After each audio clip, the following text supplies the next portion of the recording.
bloco, ele tem como princípio trabalhar os ritmos brasileiros fundamentado pelas grandes referências que trabalham com esses ritmos, entendendo que a gente está aqui representando, de certa forma, figuras que vieram muito antes da gente. Na verdade, não é a gente que está fazendo enquanto bloco. É importante a gente, quando a gente vai ensinar, inclusive, a gente deixar claro da onde que veio, né, qual foi a origem, onde que a gente aprendeu cada uma dessas coisas. Eu acho isso muito, muito importante quando se fala em cultura brasileira, em manifestações de matriz africana, pensar da onde veio, quem são os mestres, quem são as mestras que fizeram esse trabalho acontecer.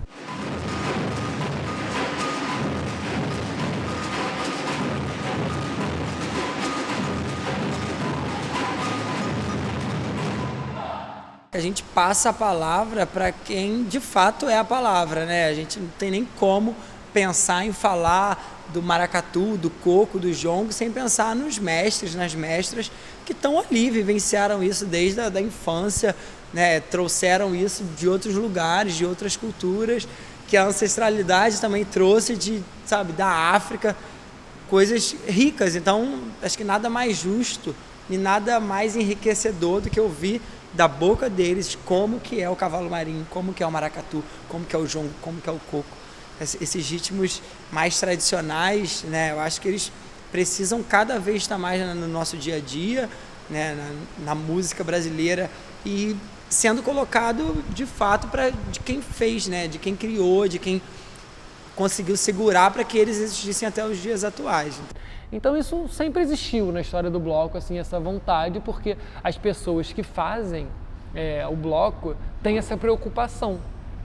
E aí as pessoas que dão oficina, né, eu e a equipe da oficina se preocupam muito em pensar de onde é que veio. E não só de onde que veio, mas vamos passar para as pessoas o que a gente está aprendendo, mas reverenciando e referenciando, né, esses mestres e essas mestras. Então, desde o início, a gente sempre trabalhou os ritmos brasileiros dessa forma, não querendo inventar nada, até inventa as coisas para o arranjo, mas assim, inventar em cima de uma raiz, de uma base. Então a gente foi vendo o quanto o mesmo respeito que a gente tinha com os Beatles, a gente tinha que ter também com as levadas. E a partir daí o Felipe Resnick começou, ele fez inclusive uma viagem de meses pelo Brasil, começou a fazer uns contatos, o Chacon foi nessa viagem, e a partir daí a gente começou a ver, cara, é isso que move a gente conseguir primeiro mostrar para nossos alunos que aquilo que a gente trouxe já, porque várias vezes a gente não trazia o mestre, a gente fazia pesquisa, fazia aula e trazia, a levada depois pronta. A gente falou, cara, a gente tem que levar a galera para ver esse mestre.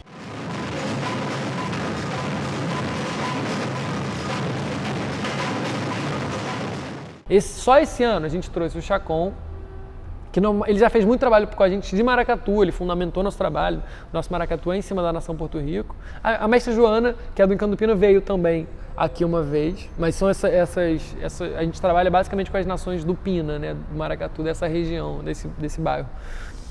Mas a gente teve também aqui, para trabalhar com a gente, foi muito rico, o mestre Dinda Salu para trabalhar cavalo marinho, que é um negócio que a gente conhecia muito pouco, a gente nem botou ainda no nosso repertório, mas ficou aqui. Cavalo marinho e maracatu rural. Ele fala um pouco sobre esses dois ritmos. A gente trouxe esse ano a mestra Zélia do Prato, do Recôncavo, que ela veio trabalhar samba chula, eu acho, ou samba, eu não lembro qual a especificidade do samba, mas o samba do Recôncavo baiano. Acho que foram eles três esse ano, só esse ano. O jeito sério de tratar esses diversos ritmos é trazendo referências nesses ritmos, né? Então a gente já teve o mestre Chacon da nação Porto Rico, a gente teve o Mário Pan, que veio lá do Ielaiaê, o mestre Dinho. Então, assim, e de um estudo muito aprofundado, é muito legal, assim. E aí a gente estuda o ritmo e estuda as raízes todas desses ritmos. Então acho que isso é uma coisa muito legal. O ideal seria ir para os lugares, né? A gente tem essa vontade de ir, porque na verdade é indo que a gente conhece mais. Eu vou, pessoalmente, mas levar o bloco para o lugar a gente nunca levou, a gente sempre trouxe as pessoas para cá. Mas é bom, porque a galera às vezes vai, tipo, vem um mestre, tipo, o Chacon falou, Luiz, chega lá, e o Luiz foi para Pernambuco, aí a galera quando vai para os lugares conhece, a partir um pouco da gente também. A noite do Dendê foi uma coincidência, porque minha filha tinha feito lá no interior de São Paulo uma oficina com um contramestre da nação Porto Rico. Meses depois, eu estive com o mestre Chacon na oficina do Sargento Pimenta e aconteceu a Noite do Dendê. Então, essa conjunção de coisas, eu acabei não resistindo e fui para os 100 anos de Dendê, lá na nação Porto Rico, no Recife.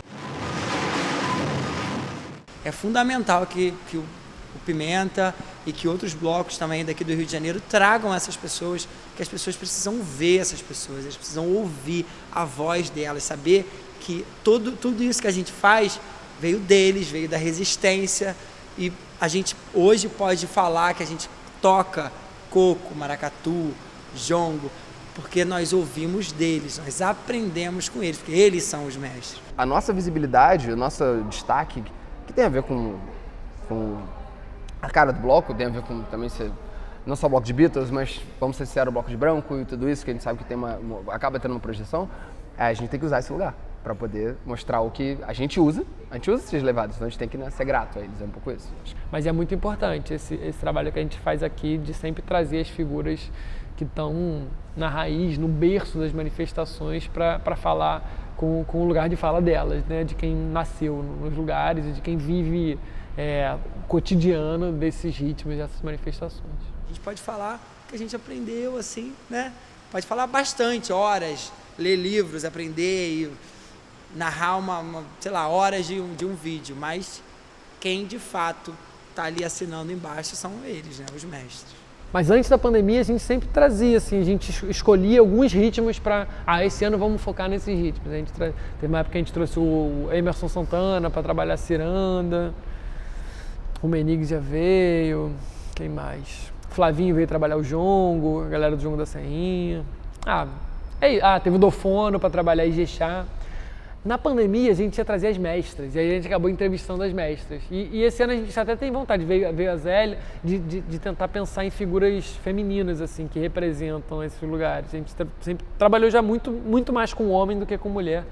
E a gente já tem essa vontade de trabalho, de pensar nessas figuras mulheres mestras, assim, para trazer para cá, para fundamentar o trabalho. Tem que reconhecer esse trabalho. Então, na pandemia a gente fez lives com mestres e a gente pagou, todos as mestras, inclusive, mestres e mestres. A gente pagou todos eles. Eu lembro da Aurinha do Coco falando com a gente, que foi a única live paga que ela teve durante a pandemia e tal.